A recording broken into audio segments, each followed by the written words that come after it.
Thank you very much. I really appreciate that kind introduction. It's nice to be in a conference with you again, Inya. Thank you very much to the organizers of the Early Recordings Association conference for inviting me. It is an honor to be here. It was funny, I guess maybe the first presenter, or no, one of the presenters was talking about imposter syndrome, and I just want to say I think we all feel that to a certain extent, because I feel like I can't, among this group, I can't name my favorite matrix numbers, and I've never gotten into a fist fight about cataloging. So, I feel like, we all bring our different expertises here. So to review the conference program for this event is to be impressed by its diversity and humbled, in my case, by the expertise and knowledge of its assembled participants. So for example, I looked up all the countries represented on the program, and here's the list I came up with. Australia, Belgium, China, Croatia, Finland, France, Germany, Greece, Hungary, Ireland, Italy, North Macedonia, Norway, Portugal, Serbia, Spain, Switzerland, the United Kingdom, and the United States. So those are the people and institutions represented here. And I may have missed some, my apologies if I have. And the papers, if you look over the program, you'll see papers on archival practices, discography, mechanical musical instruments, recording techniques, performance practice, and the recording industry. And of course, they explore a variety of different genres and traditions. So as the program suggests, there are many ways to think about early recordings. And with the intention of complementing this diversity of perspectives, I'm going to explore a few different ways of thinking about early recordings. And there are many, many ways, and I chose a few partly because I was interested in digging more into these areas, but also because I thought they filled in areas that perhaps aren't being addressed as much. So just to kind of fill some things out. And the topics are early recordings as art objects, early recordings as health aids, early recordings as agents of harm, and early recordings as a modern phenomenon. So my goal is to foster some discussion about and encourage perhaps some new research on early recordings, a subject of significant scholarly discourse and of broad and enthusiastic public interest. And that's one of the things I find exciting about this conference and about the work that's being done on early recordings, is that it brings people together from a variety of different fields and not just academics. And we have a lot to learn from people who, I hate to use the word hobbyists because that just doesn't capture the immense knowledge and expertise, but sort of the different areas in which people are studying early recordings. So a sound recording is a functional object, a format and a storage medium, but it could also be an art object, and I mean this in several ways. For one, we may admire its visual and material qualities aesthetically rather than functionally. So take the 78 RPM record, and I should have just borrowed one so I could hold it up, but you all know what they look like. It's a compelling arrangement of shapes, colors, and lines. A small circle, the center hole, is surrounded by a larger circle, the label, which sits within yet a larger circle, the disc as a whole. Upon close examination, the surface of the disc resolves into a pattern of tiny grooves collected in bands that reflect light differently depending on how you hold the disc in your hands, angling it this way and that. We may likewise admire cylinders for their artistic qualities. The peacocks of the early recording formats, they came in a variety of colors and hues: black, black, blue, brown, tan, green, yellow, lovely royal purple, to name a few. And I suspect that many of us here have found pleasure simply in beholding cylinders and discs in appreciation and wonder, admiring the visual qualities of these sounding objects. Recordings and the machines that play them have also been the subject of many artworks over the decades. And I'm going to talk about a few paintings from the 1920s that focus on or connect to recordings in various ways.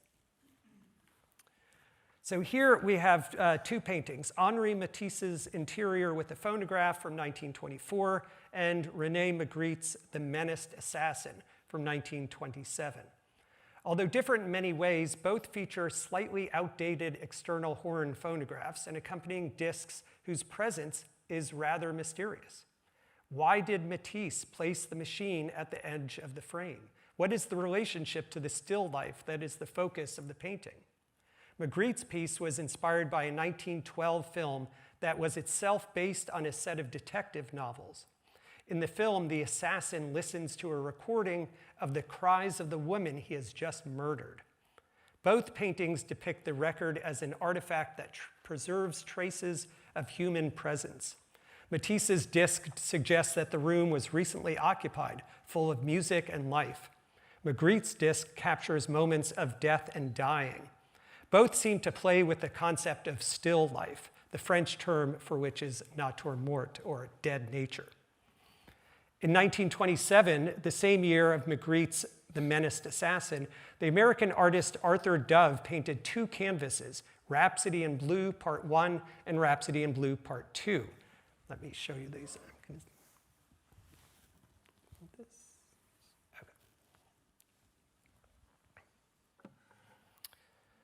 His inspiration was not solely George Gershwin's most famous work, but more specifically, the recording or a recording of the piece. As Dove's son recalled, he played the piece over and over again on his phonograph while making the picture, consciously experimenting to see what effect this would have on the work. Thus, it wasn't simply the music that shaped the work, but the technology through which it was heard. The recording, performed by Paul Whiteman and his orchestra, was released as a two-sided 12-inch Victor 78, meaning that Dove would have had to stop painting after about 4.5 minutes, either to start the side again or play the B side. Art historians have debated the relationship between the music and the paintings.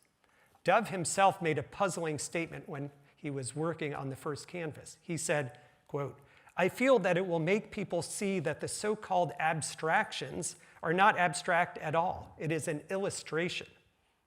From looking at the paintings, at least from my perspective, it's not obvious what they are illustrating, or how we are to look at them to see that they are not in fact abstract. Regardless, I see these paintings as a novel example of what I would call a phonograph effect, in which the time limitation of a recording format shapes not the length of a piece of music, but the physical manifestation of a visual artwork. More broadly, Dove's paintings give us another way to think about the influence of early recordings. Yet another way in which early recordings acted as art object is through advertising. You are probably all familiar with some of the striking images of records and their machines that have graced marketing campaigns since the end of the 19th century. The next few slides offer a sampling of such ads. Now, I have to say, I found these on Pinterest, not a scholarly site. So the information on, well, I'm using it as a scholarly source, but there isn't a lot of information about these images, but I will say it's a valuable resource for finding images of phonographs. So I'm going to just go through a few of these very beautiful images, and I'm not going to spend too much time, but just to give you a sense of the variety of different images and to think of them as works of art in themselves.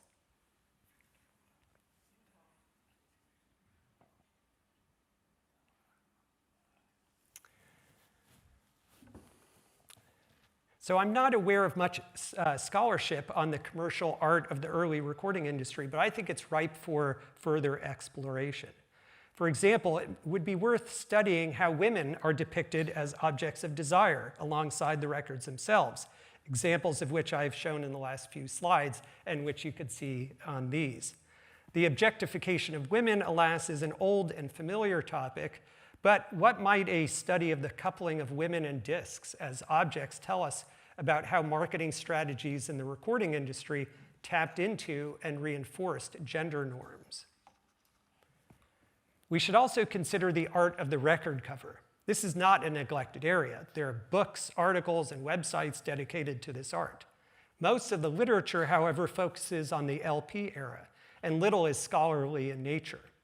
The cover art of the '78 era, I think, is worth more study. And I'll show you a slide with some arresting cover designs of jazz albums from the 1940s. So these come from a great source, I don't know how well you can see it, but on archive.org, where you can download some restored images of record covers. They're quite beautiful. So I haven't even mentioned the picture disc, yet another form of visual art connected with early records. And these, if you're not aware, are discs in which images are pressed into the record itself. And I'll show you an illustration of several Vogue picture records, which were produced by Safeway Industries in Detroit in 1946 and 1947. So you'll notice that I've only referred to art created before 1950. Early recordings and their players have continued to inspire visual artists and still do today. One useful resource is the website Phono Artwork, which collects images over more than a century. And I'll show you just an image of that site. We could also discuss how early recordings inspire other art forms, whether sculpture or film or television. I'll leave you, however, with a broader question. How has the treatment of the recording or of recordings as art object changed over time? And how do shifts in the aesthetic reception reflect changes in our understanding of the technology? So for example, it would be interesting to do a study of how phonographs are depicted in film. And nowadays, it seems that they have a very different kind of signification and symbolic meaning than they did before the digital era. So I'll move on to my next subject, early recordings as health aids. So early in the history of sound recording, the possibilities for the phonograph seemed endless. One area of application was as a means to improve the human body and mind and to address illness and disability. As early as the 1890s, several researchers proposed that the phonograph could be used to address hearing loss and even to cure deafness. In 1892, the New York Times reported that a Dr. G.A. Leach claimed that, quote, vibratory force applied to the ear by means of a phonograph must quicken the eardrum and affect the coating of the inner bones, which he believed could restore lost hearing.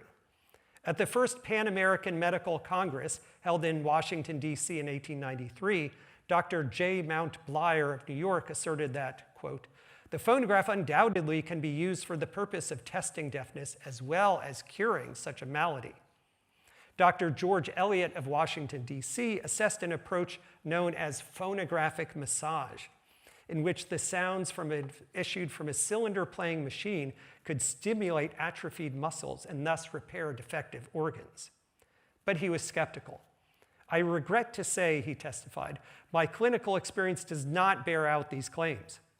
Similar skepticism persisted in later recordings, as in an 1898 volume of the Georgia Journal of Medicine and Surgery. Dr. George Fiske was originally optimistic about a phonographic cure for deafness, but upon further study, he concluded that, quote, my expectations with regard to the phonograph have not been fulfilled. I grow more and more hopeless as to any cure, he sadly reported. Alas, not only did the phonograph not cure deafness, there were legitimate worries about the harm it could do.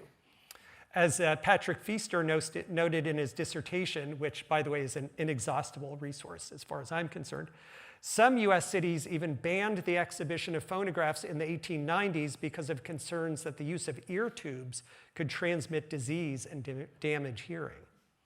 Although ear tubes are no longer the public threat they used to be, we now know, thanks to decades of research and for some of us personal experience, that there is a clear connection between prolonged exposure to loud music on headphones and hearing loss. Now, not all health applications of the early recording technology turned out to be quackery. Early 20th century claims that the phonograph could encourage exercise and promote better mental health have turned out to be true. Exercise recordings have a long history, longer than most people realize. An early suggestion to use the phonograph to facilitate exercise came in the 1901 book, The Training of the Body for Games, Athletics, Gymnastics, and Other Forms of Exercise, and for Health, Growth, and Development.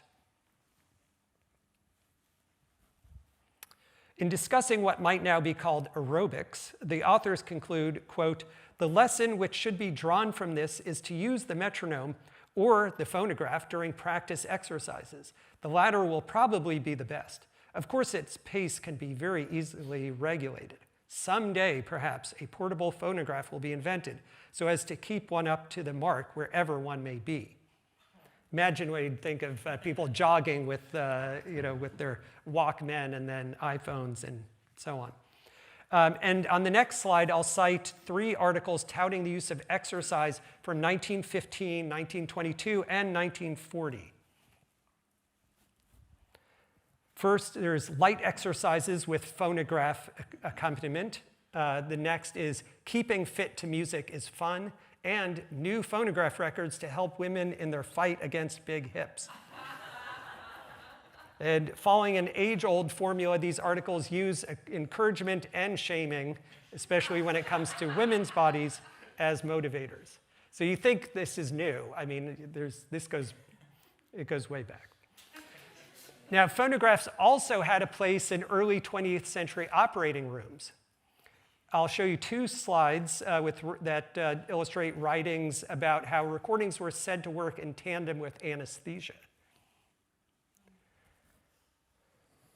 A 1914 article from the esteemed Journal of the American Medical Association included a letter from a Pennsylvania doctor attesting that, quote, "For some time I've been employing a phonograph in my operating room as means of calming and distracting my patients from the horror of the situation when going under the anesthetic and during operations performed partially or entirely with anesthesia. Apparently, the phonograph both relieved the patient's suffering and relieved the surgeon's assistants from having to ask unhelpfully, quote, again and again if the sufferer is being hurt or if feels any pain. A year later, the Chicago Tribune reported that, quote, ragtime helps save patients when played in the operating room. I have to say, if it were up to me, I would not have my surgeon listening to the infectious rhythmic ragtime with scalpel in hand, but apparently it worked. Or maybe not, I don't know. So this is just a small sample of the relevant literature of the time. And of course, I've only cited English language sources from the United States in these last slides. So if you're interested, I'll just show you a slide that's a communication from the 1922 volume of the Journal of the American Medical Association that responds to a reader curious about the use of music for the treatment of so-called nervous diseases. And it comes with a list of 27 articles published between 1889 and 1921, several of which use recorded music. So I don't know how, it's a little blurry, but if anyone wants these references, I can send it to you. So as a final thought before moving on, I would note that there are some fascinating and little studied continuities between early 20th century and the early 21st century with regard to the use of recorded music as a health aid. Recent studies abound that address recorded music as an exercise tool, as a form of pain relief, and as a means to address mental health challenges. How do findings of old and new studies compare? What assumptions, similar or different, do they reveal about the place of recording technology in our lives? And just as a side note, I often talk to my students about this, and they readily talk about music as a tool for kind of mental health, for addressing their own mental health, and as a kind of mood stabilizer. And you could find articles from the 1920s about using Edison records. There's actually a document called Mood Music that talked about this. Okay, so now moving to a very different topic, I want to discuss early recordings as agents of harm. So on October 5th, 1888, the famous English composer Arthur Sullivan attended a dinner party in London. Sullivan pronounced the meal excellent, noting that much good wine was drunk. More notable was that the guests witnessed a demonstration of Thomas Edison's phonograph, a decade old but not yet well known to the public.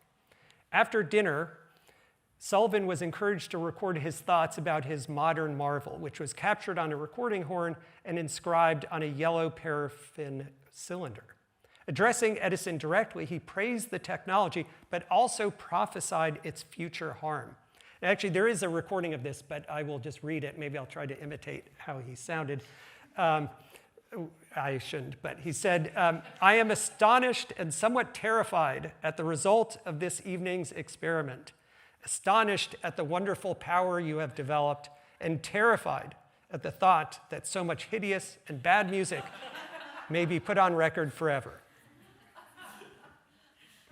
As I said, he was right. If we are to understand the power and influence of this technology, we ought not to dismiss the harm that it has wrought, and its preservation of second-rate music is far from its most serious consequence. In this section, I want to address a few of the ways that early recording technology acted as an agent of harm by focusing on its environmental and human degradation. So in 1942, RCA Victor released a 19-minute film called Command Performance to show consumers the complex manufacturing process that starts with raw materials from around the world and ends with new records spinning on their home phonographs.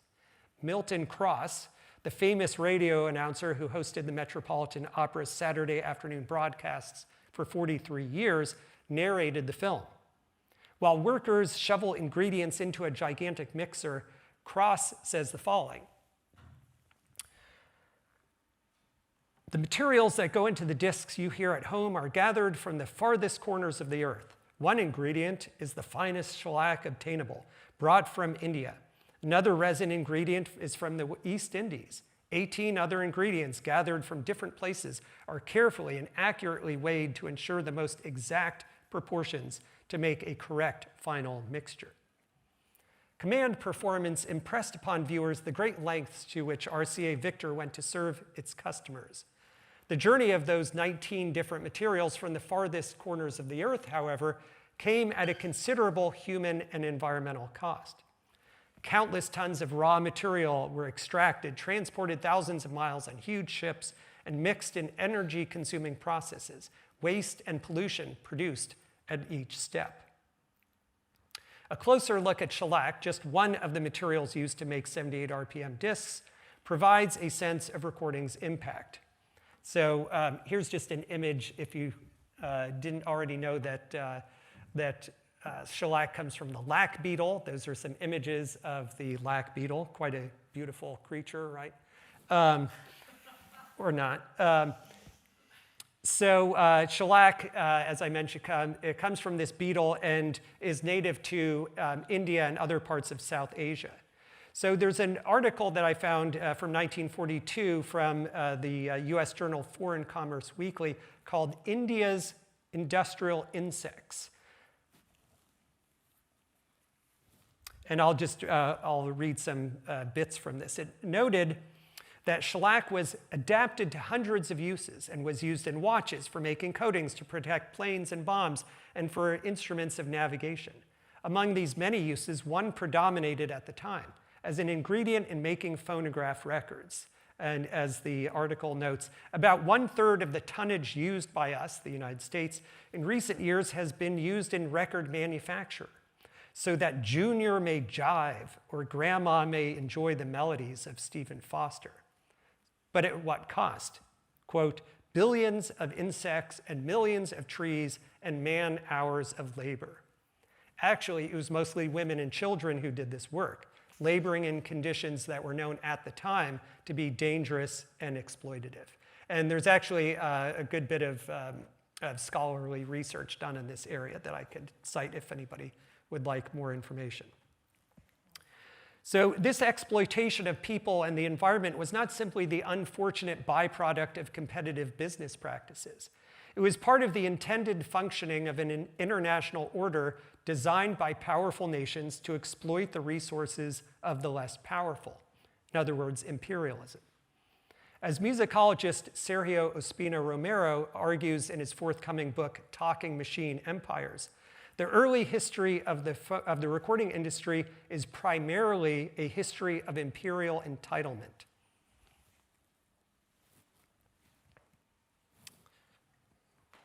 Ospina Romero neatly summarizes how the recording industry hewed to the imperial playbook, and I quote him here: sending recording expeditions to the realms of the cultural other, mobilizing performers from one continent to another, getting them into recording laboratories with little or no pay, taking for granted their labor and talent, exploiting many forms of labor beyond artistic performance, extracting sound and natural resources along with material and immaterial culture, and profiting from all. So evidence of recording's entanglement with empire abounds in other ways as well. We see it in an account of Westerners who promoted the phonograph as a tool for civilizing, quote, savages in their colonies. Many such accounts come from missionaries. Though foremost concerned about spreading their gospel, they also helped spread Western ideals and culture, and thus, intentionally or not, served imperial agendas. And I'll quote from a couple of accounts. An 1894 letter to the journal Missionary Review of the World cited the portability and repeatability of recordings as vital to achieving the goal of, quote, placing the scriptures in the hands of the heathen. All the missionary had to do was to speak the scriptures into a machine, and it would repeat it right back, and the most ignorant could understand. The phonograph could also go where missionaries couldn't. The writer continues, in many Eastern countries, women are kept secluded from the gaze of men. The phonograph would come in right here. It could also be taken into the privacy of the Asiatic home, where a man could not. The writer concludes, quote, I think you will perceive the immense advantage that will accrue from the use of the phonograph in foreign countries to disseminate a knowledge of the scriptures. Other writings touted the phonograph as an appealing novelty that could encourage desired behaviors. One from 1911 explained that the native savage, attracted and impressed by a magnet, a watch, or a gramophone, is often the more willing to listen to the missionary's message. Another from 1928 claimed that the various Christian mission posts scattered all over the world have considerable cultural influence today. In many a grass hut in the Congo, dark-skinned babies are submitting to comb, brush, and soap in their anticipation of going to a phonograph party at the mission station. Alas, I could go on quoting racist remarks about the power of the phonograph. I'll cite just one more, however, and then turn the colonial gaze around. A 1912 article in the French journal L'Illustration reported on a visit to a village in Laos by Albert Sarraut, then the Governor General of French Indochina and later Prime Minister during the Third Republic. And on the next slide, we'll see Sarraut seated among several locals in front of a portable phonograph. And here's what the article had to say about the encounter. Thus, in a Hmong village where dances and bullfights had been organized and where the women, themselves generally fierce, had come to show their pretty alert faces under large turbans, the governor, to reward this eagerness, sent for a phonograph from his luggage and himself regaled his guests with the Merry Widow and other tunes also new to Laos. There was general joy in the audience to hear human voices coming out of this box.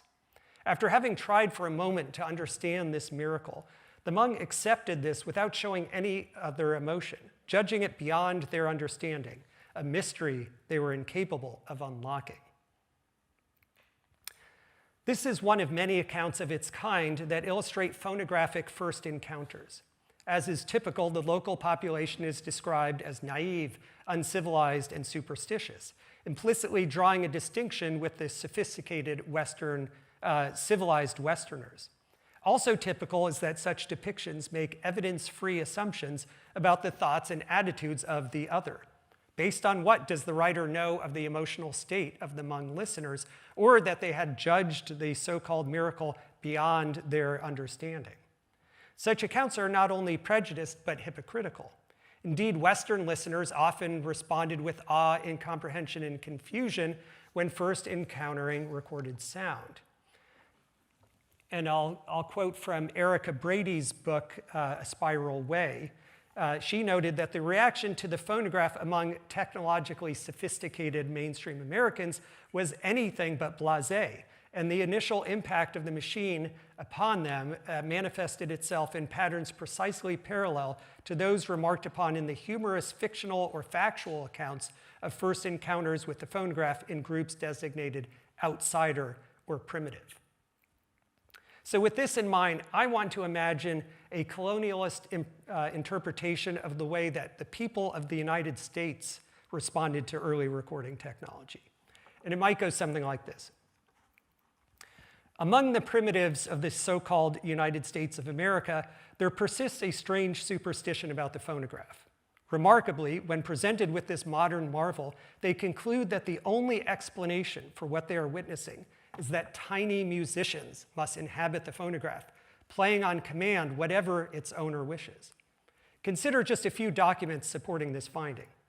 First is The Man in a Phonograph Box, a bit of barely literate American folk doggerel in which a child insists that a man has been imprisoned in a phonograph.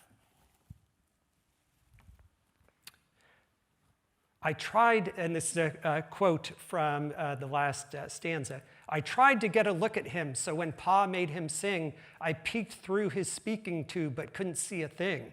But I think it's mean to keep him there, shut in by bolts and locks, and I'm going to let him out someday, that man in the phonograph box. This poem is from the category of folktale, in which a spirit is captured within an object. Such stories, our folklorists tell us, often serve to explain the unknown, offer moral lessons, or simply entertain with their fascinating blend of the ordinary and the extraordinary. Now, whereas we might find this tale charming, given the dim boy's sympathy toward the man in the phonograph box, this next example is downright chilling. And I refer to the image on your left. Although the savagery of these people is legendary, it is still shocking to see this image of a hatchet-wielding infant. Unlike the naive curiosity of the boy in the previous example, this child who is, quote, looking for the band clearly has murder on his mind. It is a relief to know that he will find only splinters and wax fragments, though it gives one pause to realize that the young brute's bloodlust will remain unquenched. Lest you think that such naivete is exclusive to the youth of this land, a final piece of evidence shows adults indulging in the same primitive superstition. In this image on your right, we see a high-status pair in formal costume sitting before a phonograph out of which has poured a plethora of tiny musicians representing traditional performers from their culture. We believe that this image is a form of wish fulfillment. The anxiety over imprisoned musicians we saw in the previous examples has been relieved. In freeing these figures, they have mastered their fear of this incomprehensible technology and have thus demonstrated their power over it. This, of course, is a fantasy.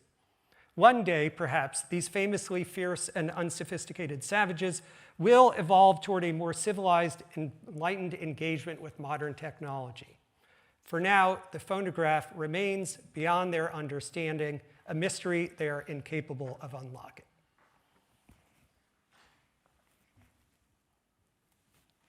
Oops. Okay, for my final section, I want to discuss early recordings as a modern phenomenon. I propose that it would be fruitful to think of the work that we are doing here as more than simply research into historical recording, but as a phenomenon unto itself, an early recordings movement. I'm not sure when to date the origins of this movement, but we could look at the publication of Hillendale News starting in 1960 and the Arsk Journal starting in 1968 as landmarks, as they generated, collected, and disseminated research from two important organizations dedicated to the study of early recordings: the City of London Phonograph and Gramophone Society and the Association for Recorded Sound Collections. Now, although the London Phonograph and Gramophone Society has been active since 1919, its early decades were dedicated to the study of what was then new technology in recordings. a certain amount of time had to pass before it would make sense to speak of early recordings. And I was talking with Inya about this. And at what time did that society start going from studying new recordings to old recordings? That would be an interesting project. So within this movement, the establishment of early recordings as an academic field is more recent and well traced by Eva Moreda Rodriguez and Inya Stanovic in the introduction to their 2023 edited collection, Early Sound Recordings, Academic Research and Practice. And this volume is in itself an important part of the early recordings movement. Now, I'm not the one to sketch a history of this movement and scholarly field. Others here certainly know more than I do. My point is that the study of historical recordings and recording technology has a history of its own.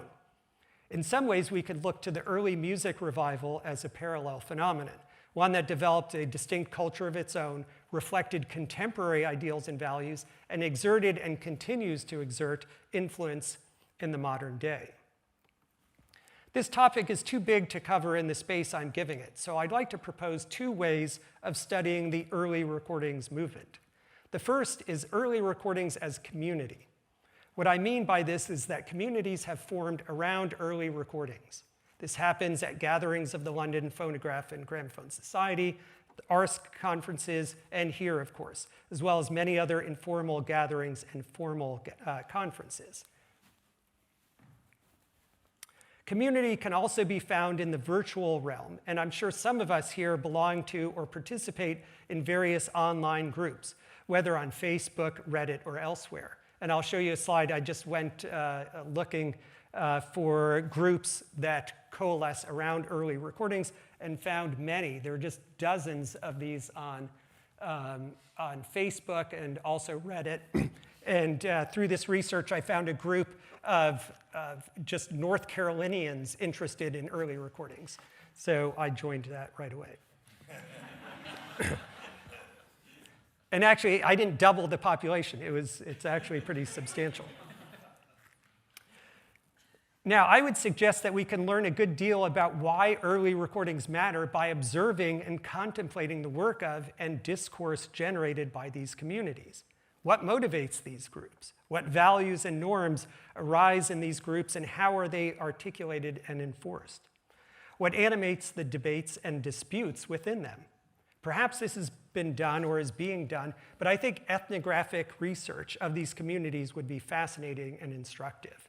So I actually do this kind of informally in a way. Every time I've gone to an ARSC conference, I'm also taking notes on the discourse and the behaviors. I find it fascinating. Now, a second area of study would be of the modern recreation of early recordings and early recording practices. The growth of historically informed recording is one of the most exciting developments in the study of early recordings that I've witnessed in the past 25 years. And many key figures in this work are here, and several of the talks and one of the workshops are dedicated to this research. I just want to point out that this research and this practice has its own history, and I believe it worth considering as a performance practice and culture of its own. I was recently struck by a photo as I was just reviewing materials for this talk. This particular photo, which comes from a 2015 article about the recreation of a 1913 recording of Beethoven's Fifth Symphony. And what struck me in this picture is that these are all young musicians. They grew up in a digital age. They have smartphones. They listen to Spotify. And in the article's conclusion, they offer some fascinating reflections from the musicians about the experience that I see as a jumping off point for further research. So what does it mean to record acoustically in a digital age? What does it reveal to us, not simply about the history of early recording, but about 21st century performance and recording practices? What influence might it have on modern musical thought and culture? So, to conclude, this has not been what I would call a thesis-driven lecture. Rather, this has been an exploration. I considered the many ways in which we might think about early recordings and came up with a list of subjects that I wanted to explore further. I spent many hours reading some of the excellent new research in this area, as well as digging through the digital archives and searching for mentions of recordings in unlikely places. I looked at and listened to recordings, records, and record players, both online and real life. I have 2 phonographs myself, or old phonographs, a 1916 Aeolian with the gradual attachment, and an Edison C250 diamond disc phonograph from 1917 or 1918, and a modest collection of 78s. So in all, I had a lot of fun putting this lecture together, even though I spent more time than I should on this. But we all know the pleasures and dangers of these rabbit holes, these early recording rabbit holes. I spent many a late night in them. But it was a pleasure exploring unfamiliar aspects of the history of early recording, and I learned a great deal in the process. And that's the spirit in which I offer this lecture, the spirit of learning, sharing, and having fun. So we'll be learning and sharing so much over the next few days here in Guildford, and I look forward with great enthusiasm to all that is to come. Thank you.